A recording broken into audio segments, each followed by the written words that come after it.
Idukki കൂട്ടാറിൽ auto ഡ്രൈവറെ Kambammettu CI മർദ്ദിച്ച സംഭവത്തിൽ കട്ടപ്പന ASP ജില്ലാ പോലീസ് മേധാവിക്ക് വിശദമായ റിപ്പോർട്ട് സമർപ്പിക്കും. കമ്പമെട്ട് CIയെ വെള്ളപൂശി തയ്യാറാക്കിയ റിപ്പോർട്ടിന് പകരം പുതിയ റിപ്പോർട്ടായിരിക്കും നൽകുക. റിപ്പോർട്ട് ലഭിച്ച ശേഷം നടപടിയെടുക്കുമെന്നാണ് ജില്ലാ പോലീസ് മേധാവിയുടെ നിലപാട്.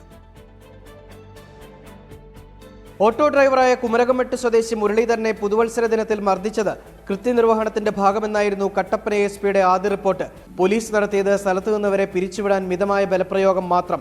എന്നാൽ യാതൊരു പ്രകോപനവുമില്ലാതെ വഴിയരികിൽ നിന്നിരുന്ന മുരളീധരനെ കരണത്തടിച്ച് താഴെയിടുന്ന ദൃശ്യങ്ങൾ 24 പുറത്തുവിട്ടതോടെ പോലീസ് പ്രതിസന്ധിയിലായി.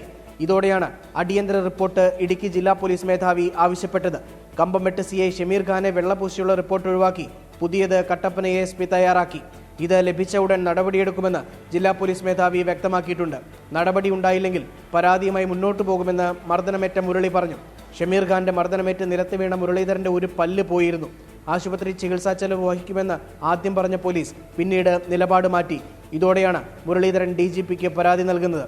പിന്നാലെ ജില്ലാ പോലീസ് മേധാവി കട്ടപ്പന ASPയോട് റിപ്പോർട്ട് ആവശ്യപ്പെടുകയായിരുന്നു. 24 ഇടുക്കി.